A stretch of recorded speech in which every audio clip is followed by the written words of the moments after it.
Butch and Bob Show. World famous Butch and Bob Show here on WIFO 105.5 FM in Jesup, Big Dog Country Radio. Morning, Bob. Good morning. Boy, Yellow Jackets ran into a buzzsaw last night in Warner Robins, didn't they? Both teams. Both teams. Yeah. Strong basketball teams up at Warner Robins this year. Yep, you have a strong basketball and strong football up there. And did you say that Tennessee was ranked number 1 and Florida beat the turkey out of them? Beat them like a drum last night. How does that happen? How you're number 1? And you can say close when maybe at the last minute or last second or something like that, but they beat the turkey out of them. 73-43. I mean, how does that happen? They must have left half the team in Tennessee. I don't know.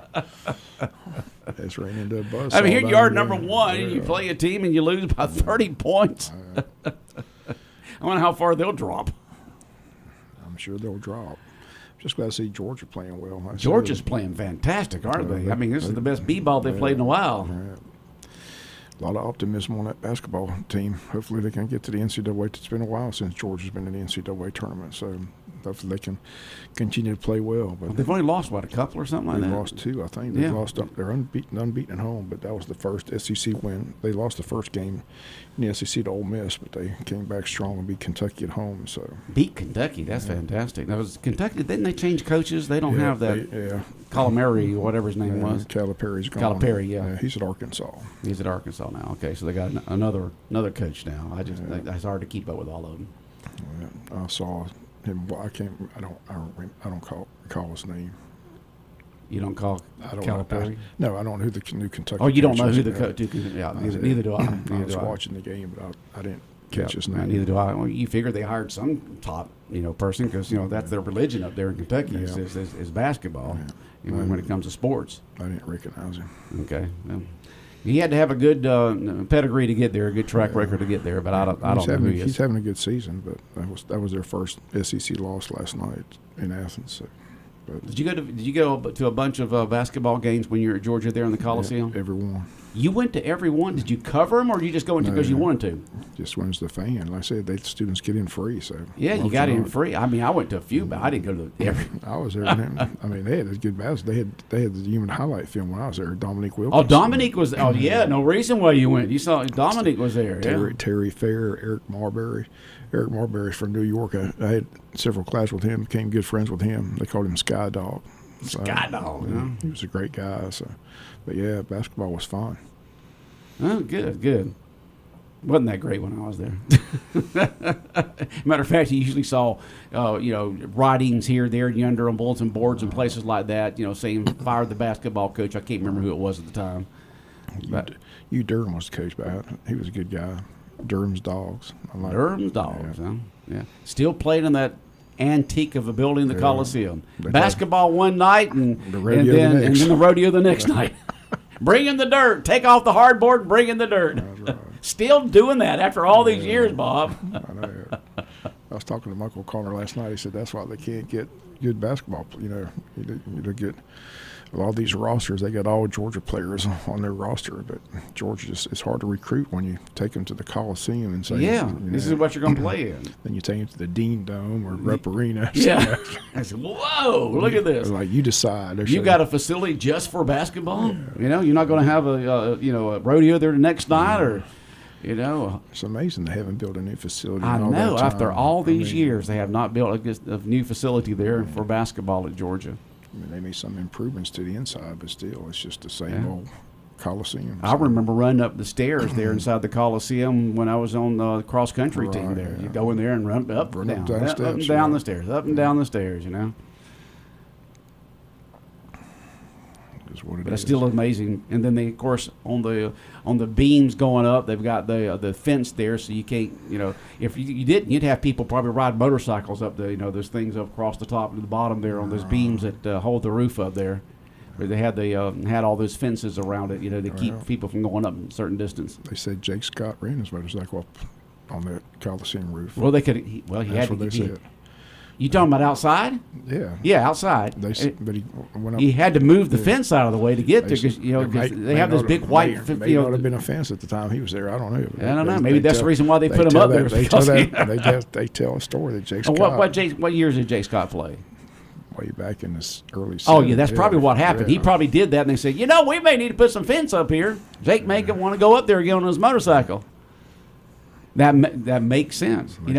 Sometimes you don't think about putting certain precautions up until someone does something like that, and you say, well, we need to put those fences up there on all those 4 beams going up so people can't ride their motorcycles up there or walk up them or whatever the case may be. I don't know if all those stories about Jake Scott are true, but they tell all kinds of stories about him, how he would disappear and be in Vegas Monday through Thursday, show up on Friday and play Saturday. So I don't know if that's true or not, but that's what they would say. So there's all kinds of stories about. Well, he had a great NFL career, played a couple Super Bowls. Yeah, and you hear about some of these stories. I don't know if you ever, Lynn ever told you, Hoss ever told you about some of the stories that went on with the Washington Redskins back when he was playing for them.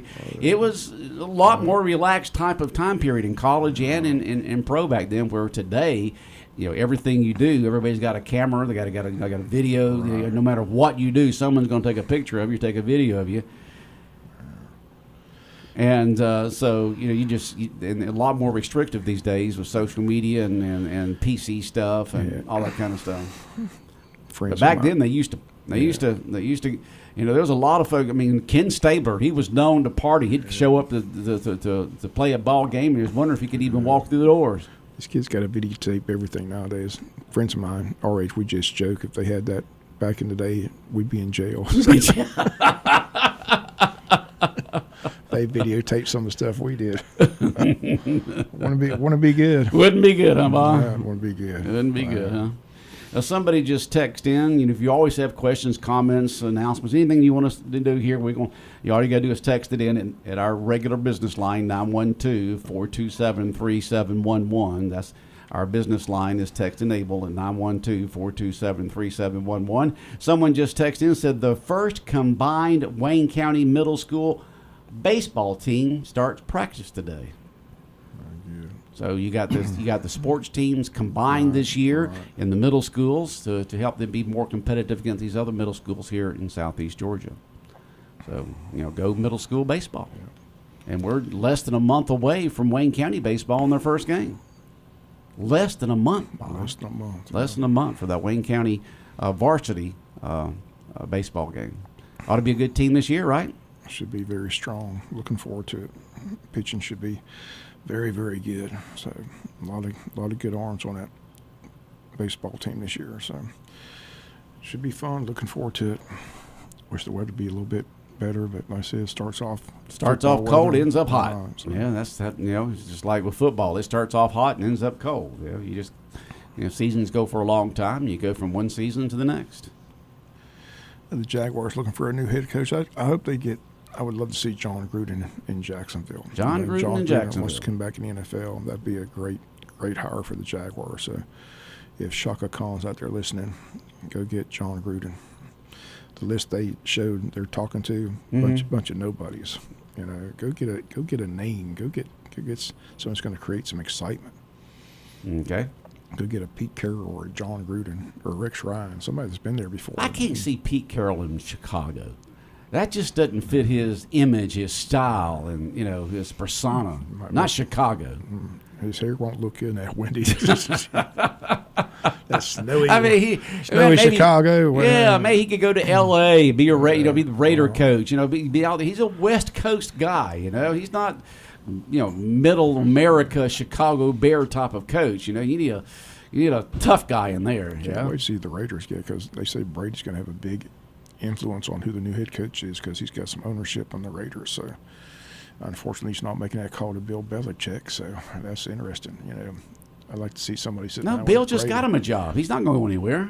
Yeah, but I mean, maybe next year, but not this year. It doesn't just. I mean, it's still hard to believe the guy can't get a job in the NFL. Here, the most winningest coach in the history of football. Got 6 Lombardis in his resume and can't get nobody to even interview him for. I mean, it's just. There's something there. I think Brady's got the scoop. I think Brady should tell it all. Tell it all. Tell it all by Brady. Do an all-tell book. Yeah. Tom Tell-All is what you could call it. Tom's Tell-All. And the title could be, it's all about me, not about him. What's for me, they want to win.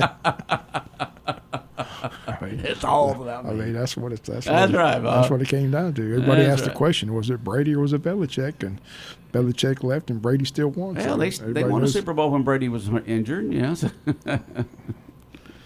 I mean, you had to put all that. We've seen how many teams we've seen with fantastic quarterbacks out there who, didn't win the Super Bowl. You got Dan Marino who played and won. I mean, we always thought that he'd be back again and again and again and again. He was down there in Miami. He never made it back.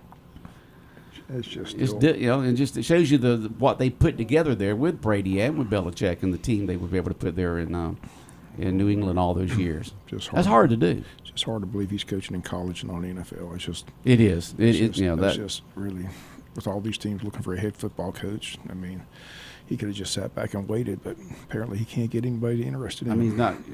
He didn't want to wait. He had the opportunity to go to North Carolina or wait, and probably nothing happened like last year. Got to be more to the story than There's got to be a reason why nobody wants him, and Brady's got the answer. So I think Brady should put it all in a book. Why? Be a good title of book. Why no one wants Belichick to coach the NFL team anymore after winning 6 Lombardis? There's a story there. In Dallas, that's the craziest story. Well, Jerry Jones. Poor old Jerry Jones. He just needs to go to just get the top general manager out there and run his team and just sit back and enjoy it. I mean, but he can't. First he says, go talk to the Bears. And then he said, no, you can't go talk to the Bears. No, with the Bears wanting to talk to him, Jerry would definitely keep him because he don't want somebody to have what he has, even though that what he has is not that good. No, why don't give him an extension? He's yet to sign it. Who knows, Bob? I mean, look what he did with the quarterback. He didn't sign him up until the first day before the first game and paid him $200 and something million. I think Jerry just likes the spotlight, I guess. But if I'm Mike McCarthy, I'd walk in and say, look, what's the deal? Either I got a job or I don't have a job. But Cowboys can't make up their mind whether he's the coach or not. So I know. Yeah, go talk to him. No. I changed my mind. Don't go talk to him. Jerry just needs to sit back. But he's been he's done well with the Dallas in terms of making money and creating headlines and stuff. But he's not put together a winner. He's not that good of an owner in putting together a winner. He just can't keep his opinions out of it. There's still those people that believe Dion could be coming to Dallas. So Dion coming to Dallas. That'd be a great story. Wouldn't that be a good story? Coming back to his former team. Yeah, he'll hire Troy Aikman and Michael Irvin. They'll all be on the sideline. Emmett Smith will be the running back coach. It'll be a great reunion. A great reunion in Dallas. Troy will come out of the booth to be a quarterback coach. Yeah, right. Yeah. That'd be good. All the Cowboys will be on the sideline. Yeah, they'll all be. All those winning teams from the early 90s, mid-90s will be right there coaching, huh? Show them how it's done. They had a heck of a team back then those years. They could bring back Jimmy Johnson and let him coach. So I don't think he's interested. It's amazing, He's having too much time from it down in Miami. Watching the NFL Sunday program with Terry Bradshaw, Howie Long, and Jimmy Johnson and the gang there.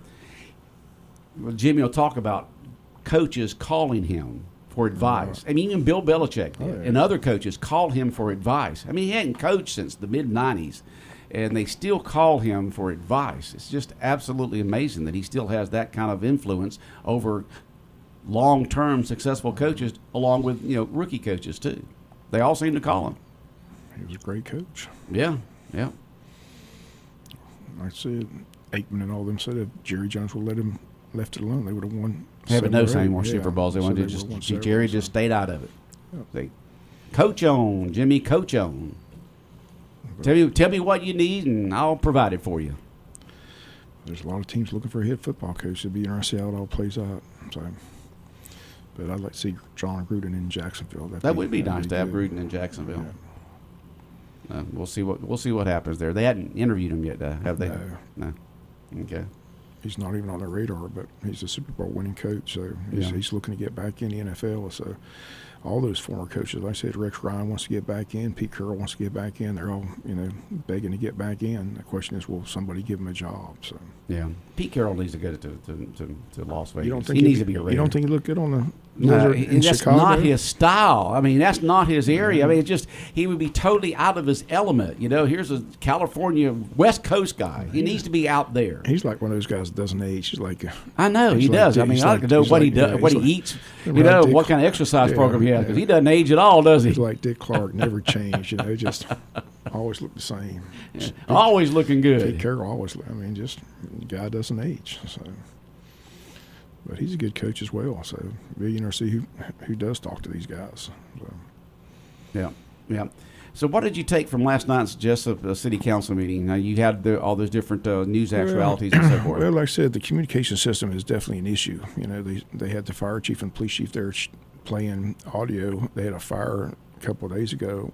They're inside the building. They have no communication outside the building. So, wow. Communication system is an issue. It has to be addressed. So, they've got this proposal for a new system. They're supposed to take a vote next meeting, but they're upset. They feel the county should already have paid for the system because the city is part of the county, but apparently that's not taking place. So the proposal is $166,000 to put the system in, build a new tower, and get all the radio equipment to put them all on the same page. So We'll see if they make that vote next time they meet, which is in mid-January. But I mean, sounds like a good system, but it's something definitely needed. I mean, when you have when your fire department, police department, and emergency personnel can't communicate 5 feet outside a building, that's not a good thing. So, no, not good. So it's definitely an antiquated system. So hopefully they'll address it. But that's the proposal made last night. And